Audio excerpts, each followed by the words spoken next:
आज हम इस वीडियो में स्ट्रिंग के बारे में पढ़ेंगे।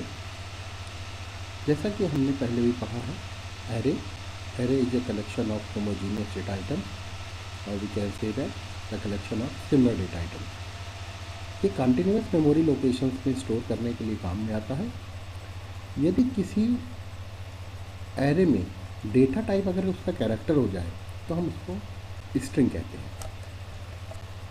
String can be defined as the one-dimensional array of characters terminated by a null string. The character array or the string is used to manipulate text such as word or sentence. Each character in the array occupies 1 byte of memory, and the last character must always be 0, or we can say that null string. यानी जितने भी हमारे collection में जो भी हमारा data type होगा वो क्या होगा, कैरेक्टर होगा, और वो हर एक उसमें 1 बाइट का कलेक्शन लेगा। There are 2 ways to declare a string in C language. पहला है हमारा कैरेक्टर एरे और दूसरा स्ट्रिंग लिटरल्स। यानी स्ट्रिंग कैरेक्टर्स के ग्रुप का कैरेक्टर्स का ग्रुप है। सिंटैक्स ऑफ स्ट्रिंग, जैसा कि हम लोगों ने एरे में भी पढ़ा, data type, array name, size of array. उसी तरह स्ट्रिंग के सिंटैक्स में भी डेटा टाइप हमारा कैरेक्टर रहेगा हमेशा के लिए, कैरेक्टर, फिर स्ट्रिंग नेम और साइज ऑफ स्ट्रिंग। एक एग्जांपल देखिए, यहाँ पर लिखा हुआ है कैरेक्टर CH एंड स्ट्रिंग की लेंथ 10। स्टैटिक वैल्यू देखिए एंटर कराई है यहाँ पर। एक हमने स्ट्रिंग ली है CH नाम की, जिसका साइज है 10, और उसमें हमने KCNIT बांधा स्टैटिक एंट्री कराई है। तो ये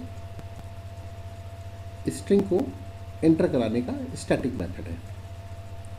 एक प्रोग्राम के थ्रू हम ये समझेंगे कि कैसे हम लोग डेटा एंटर कराते हैं और उसको प्रिंट कराते हैं। यहाँ देखिए, हम इस प्रोग्राम के थ्रू अगर समझते हैं तो CH20 साइज़ की हमने एक स्ट्रिंग ली है और एक CH2 11 साइज़ की एक स्ट्रिंग ली है। पहला वाला जो मेथड है हमारा वो कैरेक्टर एरे मेथड है और दूसरा हमारा स्ट्रिंग लिटरल मेथड है। पहले में हमने KCNIT बांदा प्रिंट कराया है और दूसरे में अमित कुमार। और प्रिंट कराने के लिए हम लोग क्या फंक्शन यूज़ करेंगे, प्रिंटर, और %d आइडेंटिफायर का हमने यहाँ पर यूज़ किया है। एक बार में हमने CH प्रिंट कराया और दूसरी बार में हमने CH2 प्रिंट कराया। तो देखिए आउटपुट पे हमारा आ रहा है character array value is KCNIT बांधा, string literal value is Amit Kumar. String के फंक्शंस यहाँ पर देखिए 7 फंक्शन दिए हुए हैं। str len, str copy, str concatenation, str compare, str reverse, str lower case, str upper case.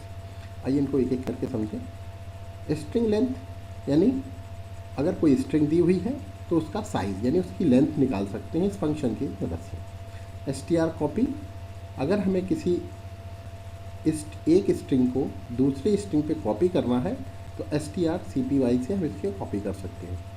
str concatenation, यानी 2 स्ट्रिंग दी हुई हैं, फर्स्ट स्ट्रिंग और सेकेंड स्ट्रिंग, तो हम उनको आपस में जोड़कर प्रिंट करा सकते हैं, सेव करा सकते हैं। str cmp, यानी कंपैरिजन, 2 स्ट्रिंग में कंपेयर कर सकते हैं, यानी वो सेम स्ट्रिंग है या नहीं। रिवर्स स्ट्रिंग के लिए str rev का यूज़ करते हैं, यानी अगर कोई स्ट्रिंग दे रखी है और ये फंक्शन उस पर अप्लाई करेंगे तो हमारे पास आउटपुट उसका रिवर्स आएगा। str lwr, यानी ये है हमारा स्ट्रिंग लोअर केस और फिर हमारा स्ट्रिंग अपर केस, यानी अगर अपर केस में है तो लोअर केस में बदलने के लिए str lwr, और लोअर केस में है तो अपर केस के लिए str upr यूज़ करते हैं। आइए एक एक एग्जांपल देख लेते हैं। ये str len फंक्शन यूज़ किया गया है। यहाँ पर हमने एक कैरेक्टर लिया हुआ, एक स्ट्रिंग ली हुई है CH नाम की, जिसमें हमने KCNIT बांधा लिखा हुआ है, और इसकी लेंथ निकालने के लिए हम लोगों ने सीधे फंक्शन यूज़ किया है str len और CH, यानी CH स्ट्रिंग की लेंथ क्या है और उसको सीधे प्रिंट कराया है %d की मदद से, यानी प्रिंट करा लिया है। तो आउटपुट में आएगा लेंथ स्ट्रिंग इज 10। strcpy, यहाँ पर हमने दो स्ट्रिंग ली हैं, एक ch और एक cs2। strcpy फंक्शन लगाया है और ch स्ट्रिंग की वैल्यू cs2 में कॉपी कराई है फंक्शन strcpy के थ्रू, और बाद में हमने str स्ट्रिंग ch2 को प्रिंट कर लिया है। देखिए, अगर हमारी पहली ch स्ट्रिंग में KC90 बांधा था और हमने कॉपी कराया cs2 में, तो उसकी वैल्यू उस पर कॉपी हो गई, और बाद में हमने प्रिंट कराया cs2 स्ट्रिंग, तो वैल्यू आई KC90 बांधा। स्ट्रिंग कॉन्केटिनेशन के लिए str कैट लगाया है यहाँ पर फंक्शन, यानी दो स्ट्रिंग हैं, ch स्ट्रिंग और cs2 स्ट्रिंग, और str कैट जब फंक्शन यूज़ किया है, यानी ch और cs2 दोनों को हमने आपस में जोड़ दिया है, और इसकी वैल्यू कहाँ स्टोर होगी, ch में। और जब हम ch को प्रिंट कराएंगे after applied function str cat, तो दोनों की वैल्यू जोड़ के आएगी। ch स्ट्रिंग में हेलो थी और cs2 स्ट्रिंग में अमित थी।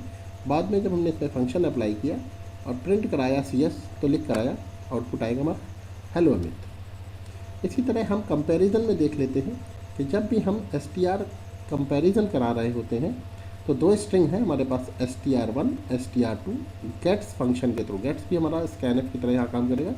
गेट्स के फंक्शन का यूज़ करके हमने इनपुट दिया है स्ट्रिंग 1 में, और गेट्स का ही यूज़ करके हमने स्ट्रिंग 2 में भी इनपुट दिया है। दोनों को इनपुट देने के बाद हम उसको कंपेयर कर रहे हैं strcmp फंक्शन के थ्रू, str1 और str2 की अगर वैल्यू इक्वल है, अगर वैल्यू 0 है, तो हम क्या प्रिंट करा दें, स्ट्रिंग आर इक्वल। अगर 0 वैल्यू नहीं आती है हमारी strcmp फंक्शन अप्लाइड करने के बाद फंक्शन स्ट्रिंग 1 एंड स्ट्रिंग 2 पे, तो हम क्या लिखेंगे, स्ट्रिंग आर नॉट इक्वल। देखिए, यहाँ पर हमने दो स्ट्रिंग इंटर कराई हैं, first string and second string, और दोनों में हमने हेलो रखा है। तो दोनों को जब कंपेयर कराएंगे तो हमारी वैल्यू क्या आएगी, 0, और 0 आते ही हमारा एक फंक्शन चल जाएगा और लिख कर आएगा स्ट्रिंग आर इक्वल।